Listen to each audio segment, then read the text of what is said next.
बेरमपुर मध्य प्रदेश की वादियों में बसा एक खूबसूरत गांव। लेकिन इस गांव में छिपे थे कुछ ऐसे भयानक रहस्य जिन्होंने उस सदी में निवास करने वाले साहसी लोगों के दिल में भी एक खौफ पैदा कर रखा था।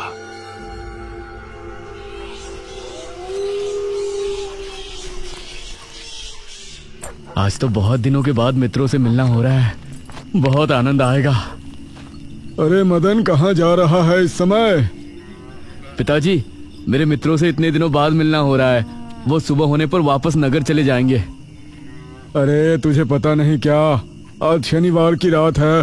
आज के दिन निशिर मोलो गांव में घूमते हैं। पिताजी, चाहे निशिर मोलो आए या नरकासुर, मुझे आज मेरे मित्रों से मिलने से कोई नहीं रोक सकता।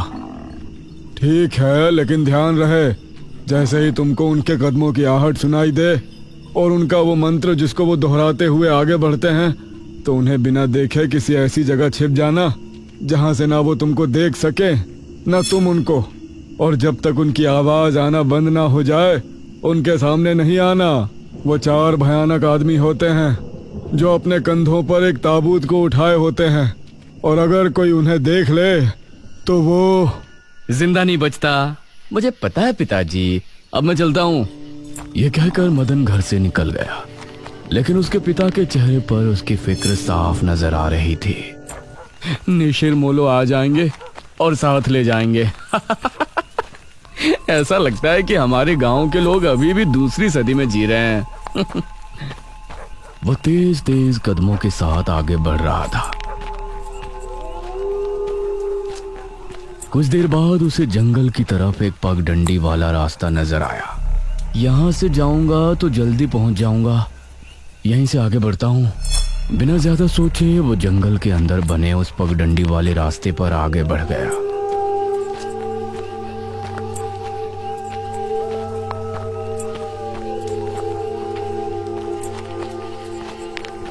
आज तो बहुत मजा आने वाला है, मिलकर खूब मदिरा पान भी करेंगे। तभी उसे भारी कदमों की आहटों के साथ कुछ आवाजें सुनाई देने लगी। इन आहटों और आवाजों को सुनकर वह एकदम से चौंक पड़ा और उसकी आंखें डर से बड़ी हो गईं। हे भगवान! वो जल्दी से झाड़ियों की तरफ भागा और उनमें छिपकर बैठ गया। वो झाड़ियों की ऊंट में बैठा लंबी लंबी सांस ले रहा था।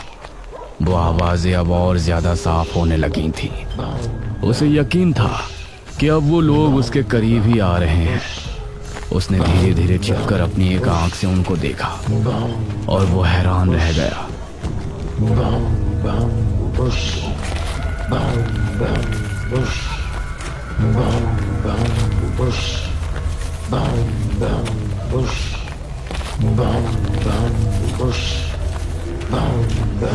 हे भगवान, मैंने इन्हें देख लिया। हाँ। मदन पूरी तरह से झाड़ियों में छिप गया और कुछ देर अपनी सांस तक रोके वहां छिपा रहा।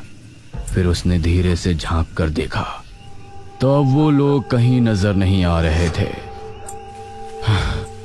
लगता है चले गए। वो वहां से निकला और दोनों तरफ देखा तो वहां कोई नजर नहीं आया। शुक्र है भगवान, उसने एक कदम बढ़ाया ही था कि तभी उसे फिर से वही आवाजें अपने ठीक पीछे से सुनाई देने लगी। उसने एक झटके से पलटकर देखा तो वो चारों ताबूत वाले शख्स ठीक उसके पीछे खड़े थे।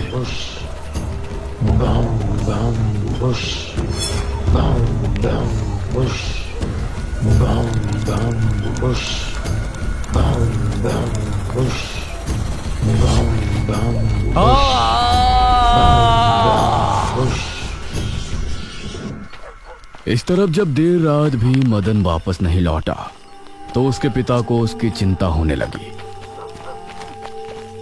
उसने गांव के एक आदमी विपुल को साथ लिया और जंगल की तरफ रवाना हुआ।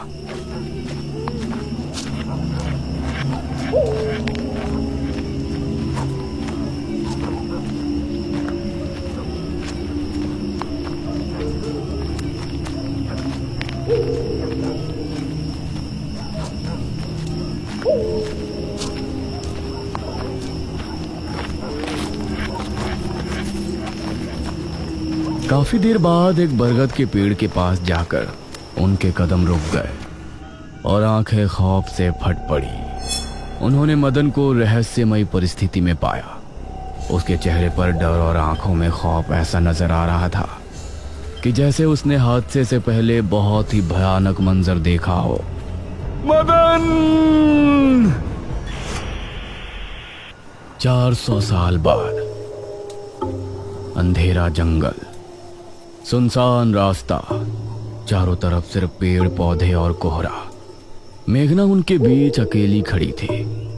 कोई है क्या? यहाँ कोई है? उसने कुछ कदम आगे बढ़ाए।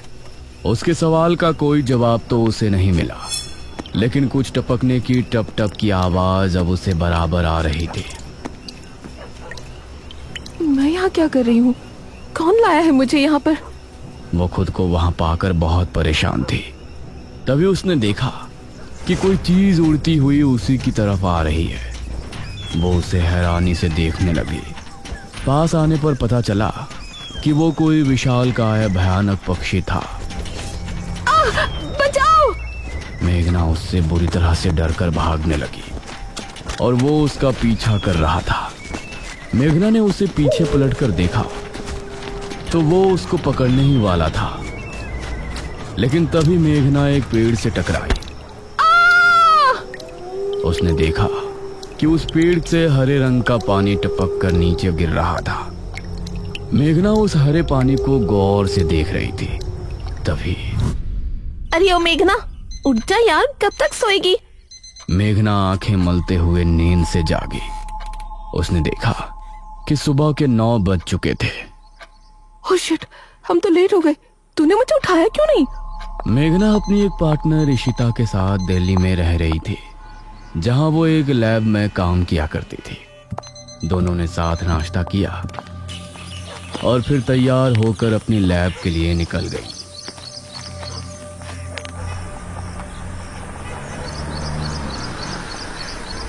तेरा ऑमलेट खा खा कर मेरा पेट खराब हो चुका है। रोजाना कच्चा ही बना कर दे देती है। शुक्र मना कि कच्चा भी खाने को मिल तो रहा है। तेरे भरोसे रहेंगे तो वो भी नहीं मिलने वाला। सोकर ही 9 बजे उठती है।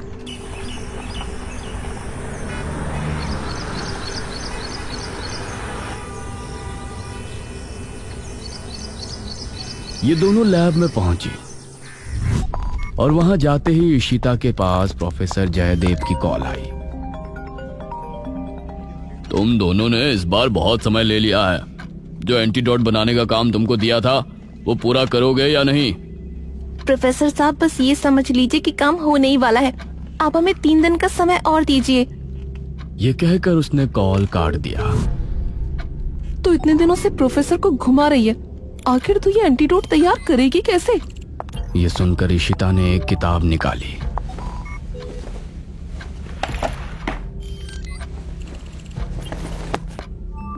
यार देख ये किताब, इसमें बहुत से ऐसे लिक्विड के बारे में लिखा है जिनकी कहानी पुरानी दंत कथाओं और लोक कथाओं से जुड़ी है। तो तू कहना क्या चाहती है? मुझे इस किताब में बहुत ही अनोखे लिक्विड के बारे में पता चला है, जिसे मृत्युंजय अमृत कहते हैं। हम उस लिक्विड का टेस्ट करेंगे और अगर वो हमारे काम का निकला तो उसे यूज भी कर सकते हैं। मृत्युंजय अमृत? देख, मैं तेरे साथ कहीं नहीं जाने वाली हूँ। ये सब बातें बकवास होती हैं। अरे देख तो सही, इस पेड़ से हर पूर्णमासी की रात ये हरा लिक्विड टपकता है। तभी मेघना ने देखा कि उस पन्ने पर किसी मृत्युंजय अमृत के बारे में लिखा था और उसमें ठीक वही पेड़ दिखाया गया था जो मेघना रोजाना अपने सपने में देखा करती थी। मतलब उस हरे पानी की बात ही इस किताब में लिखी थी। हे भगवान, क्यों हिला डाला ना? है ना इंटरेस्टिंग? मेघना ने कुछ सोचा और फिर जवाब दिया, हाँ। तो हम दोनों कल ही बीरमपुर गांव के लिए निकलते हैं।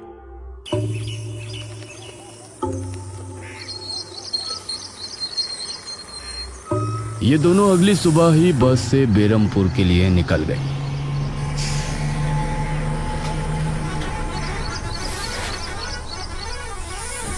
वैसे एक बात बता, तू मेरे साथ वहाँ जाने के लिए एक ही बार में कैसे राजी हो गई? मेघना ने सच को छिपाते हुए कहा, ऐसी अनोखी चीज देखने के बाद भला कौन नहीं होगा जो इसको देखना नहीं चाहेगा? ओहो, ये हुई ना बात। मैंने तुझे पार्टनर बनाकर कोई गलती नहीं की।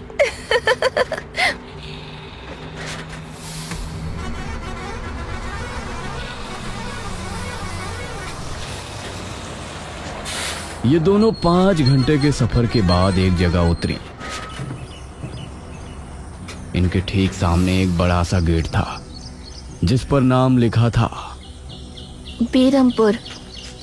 इशिता और मेघना ने जैसे ही गेट के अंदर कदम रखा तो अचानक से मौसम बदला। सूरज मानो बादलों के पीछे छिप गया और एक हवा अपने साथ आंधी ले आई। अरे वाह, गांव का मौसम तो बहुत ठंडा है। इधर गांव के लोग भी अचानक बदलते मौसम को देखकर हैरान रह गए। अरे ये क्या, अभी तक तो काफी गर्मी थी, ये अचानक आंधी कहां से आ गई? मुखिया जी, लगता है बारिश भी जरूर आएगी। इधर मेघना और इशिता दोनों ही गांव की तरफ बढ़ रही थी। यार, ये गांव के लोग ठीक तो होंगे ना? गांव के लोग तो ठीक ही होते हैं, अजीब तो हम शहर वाले होते हैं। ये बात तो तूने बिल्कुल पते की कही। इशिता और मेघना दोनों गांव के चौक पर पहुंची। वहां एक कुआं भी था और वहीं मुखिया भी 2 आदमियों के साथ खड़ा था। अरे बच्चियों, तुम दोनों कौन हो?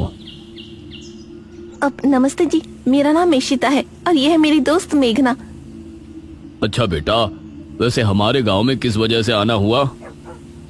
वो असल में वो अंकल, हम लोगों को अपनी स्टडी के लिए 5 गांवों के बारे में लिखना है, इसलिए हम लोग यहाँ आए हैं। इसके बाद और 4 गांवों में जाएंगे। ओह अच्छा, फिर तो ठीक है बच्चों, हम तुम्हारी जितनी हो सके उतनी मदद करेंगे। जी अंकल, क्या हमें यहाँ कुछ दिन के लिए रहने के लिए कोई घर मिलेगा किराए पर? अरे बच्चों, तुमको किराए की घर की क्या जरूरत है? तुम दोनों जब तक चाहो मेरे ही घर में रह सकती हो। ठकुराइन वैसे भी लड़कियों से बहुत प्यार करती है। जी शुक्रिया अंकल।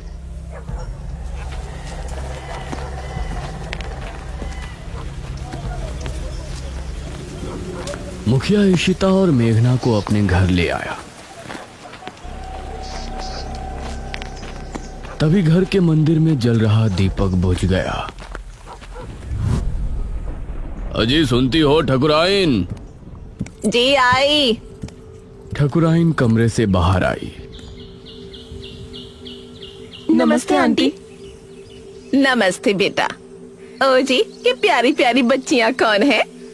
ये दोनों शहर से अपनी पढ़ाई के सिलसिले में आई हैं। हमारे गांव के बारे में लिखना चाहती हैं। वो क्या होता है रे, वो रिसर्च करने आए हैं।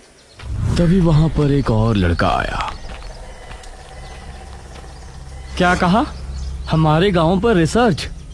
इशिता और मेघना ने उसे देखा। भला हमारे बेवकूफ गांव में आपको क्या मिल सकता है? ये सुनकर इशिता और मेघना हैरान रह गई। चुप करो अनुज, ऐसे कोई अपने गांव में बोलता है क्या? ये मेरा बेटा है अनुज। अनुज ने मेघा और इशिता की ओर देखा और उन्हें हाथ जोड़कर नमस्ते किया। नमस्ते बेटा अनुज, जरा इन दोनों को वो खाली कमरा दिखा दो जो तुम्हारे कमरे के बराबर में है। ठीक है पिताजी, आओ देवियों। देवियों? अनुज कॉरिडोर से होते हुए उनको कमरा दिखाने ले जाने लगा। इसी समय गांव के मंदिर में बैठा पुजारी भगवान की आरती कर रहा था। तभी अचानक से दिया बुझ गया। ये संकेत तो ठीक नजर नहीं आ रहे। हे प्रभु, रक्षा करना। वैसे आप लोगों को रिसर्च करने के लिए यही गांव मिला था? अरे हम लोगों को 5 गांवों के बारे में लिखना है, तो इसीलिए जो भी गांव पास दिखा चले आए। इसके बाद और किसी गांव में जाएंगे। अच्छा, वैसे यहाँ कुछ ऐसा है जो कि रहस्यमय या ऐतिहासिक हो? हाँ है ना, एक राजमहल। राजमहल यहाँ? हाँ, 400 साल पहले जो यहाँ के राजा हुआ करते थे, उनका महल। वैसे अनुज, क्या तुम हमें उस महल में लेकर चलोगे? हाँ, तुम लोग जाना चाहोगी तो जरूर। तो ठीक है, रात को जब सब सो जाएंगे तो हमें वहाँ ले चलना। यह सुनकर मेघना इशिता को हैरानी से देखने लगी। रात के समय तुम लोग मजाक तो नहीं कर रहे? नहीं, हम तो चलने को तैयार हैं। तुम्हें डर लग रहा है तो बताओ। मेरा गांव है ये, मुझे क्यों डर लगेगा? ठीक है, ले चलूंगा, लेकिन पिताजी को और माँ को पता नहीं चलना चाहिए। ग्रेट। तो बताओ किस टाइम आ रहे हो? 12 बजे तक पिताजी और माँ दोनों सो जाएंगे। मैं उसी समय तुम लोगों को ले आऊंगा। हाँ सही है। ये कहकर अनुज ने उन्हें कमरे में छोड़ा और वहां से चला गया। ये क्या? हम तो उस मृत्युंजय अमृत के बारे में पता करने आए थे ना। अब हम ये राजमहल क्यों जा रहे हैं? अरे उसको सीधा पूछते तो उसे शक हो जाता ना। आज हम राजमहल चलते हैं और फिर कल उसे जंगल जाने को कहेंगे और वहाँ जाकर बातों ही बातों में उसे मृत्युंजय अमृत के बारे में पूछेंगे। ये सही है। इस तरफ गांव के लोग मौसम के बदलती ठंड से बहुत हैरान थे। पुजारी बार बार आसमान की तरफ देख रहा था, जहां उसे काला अंधेरा इधर उधर घूमता हुआ नजर आ रहा था। करीब 12 बजे जब मुखिया और उसकी पत्नी गहरी नींद में थे, तो अनुज कमरे से निकला। अरे लगता है आ गया। इशिता ने उठकर दरवाजा खोला। हाय अनुज। तुम लोग तैयार हो? हाँ चलो, हम तो रेडी हैं। तो चलो। अनुज इनको लेकर घर से निकला और इन्होंने 2 गलियां पार कर ली थी। उफ, तुम्हारे गांव में हवा इतनी ज्यादा चलती है क्या? रोज तो नहीं चलती, लेकिन शहर की 2 लड़कियों के साथ लगता है उनके शहर का प्रदूषण भी आंधी के रूप में साथ आ गया। कुछ देर चलने के बाद ये तीनों एक बड़े से राजमहल के सामने खड़े थे, जिसे देखकर मेघना को कुछ याद आने लगा। ऐसा लगता है कि इस राजमहल को मैंने पहले कहीं देखा है।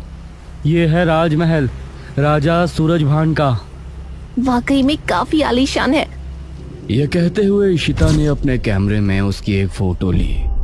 हमें खिड़की से अंदर जाना पड़ेगा, इसका दरवाजा सालों से जाम है।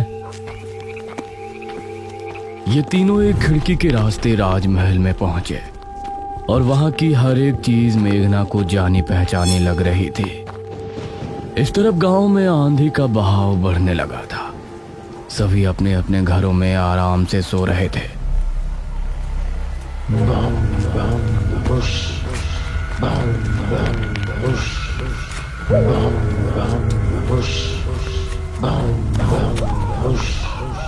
अरे ये आवाज तो निशिरमोलो।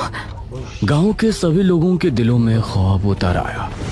उसी समय मुखिया के कमरे में गांव का पुजारी हड़बड़ाता हुआ पहुंचा। मुखिया जी उठिए। मुखिया चौंकता हुआ नींद से जागा। क्या हुआ पुजारी जी, इतनी रात में आप? गांव में निशीर मोलो की आवाज गूंज रही है, सब बहुत डरे हुए हैं। पुजारी जी, ये कैसे हो सकता है? निशीर मोलो यहाँ कैसे आ सकते हैं?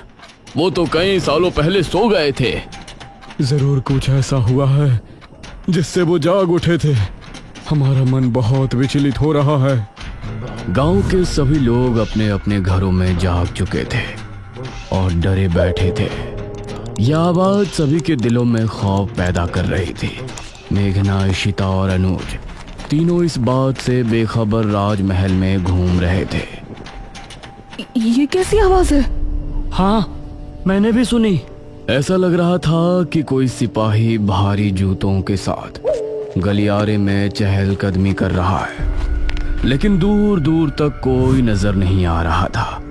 उसी समय गांव के 2 आदमी संपत और कप्ता जंगल की सरहद पर बैठे हुए जुआ खेल रहे थे। अरे संपत यार, चल घर चलते हैं, अब बहुत समय हो गया। ओहो, अब तू हार रहा है तो घर चलते हैं। अरे चुपचाप पूरी बाजी खेल, इससे पहले तो मैं तुझे जाने नहीं दूंगा। हाँ। ये सुनकर कप्ता फिर से उसके साथ पत्ते बांटने लगा। उन दोनों को यह आवाज सुनाई दी।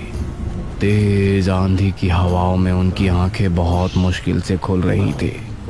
उन दोनों ने देखा कि सामने से 4 आदमी अपने कंधों पर एक ताबूत उठाए मंत्र पढ़ते हुए चले आ रहे हैं। संपत और कप्ता इससे पहले कुछ करते, वो चारों आकर उनके सामने रुक गए।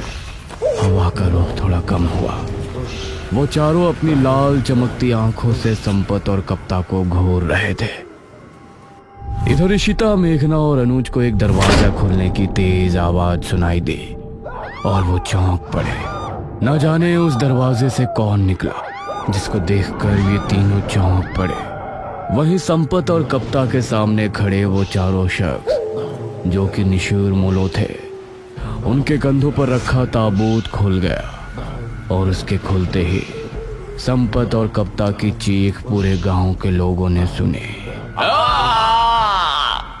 जिसे सुनकर सभी गांव के लोग डर गए। ये किसकी चीख थी जी? निशिर मोलो, ये चीख किसी अनहोनी की संकेत थी। निशिर मोलो आखिर कौन है? क्या है मृत्युंजय अमृत और क्या संबंध है मेघना का इन सब से? इन सभी सवालों के जवाब जानने के लिए हमारे साथ जुड़े रहिए इस कहानी के अगले भाग में भी।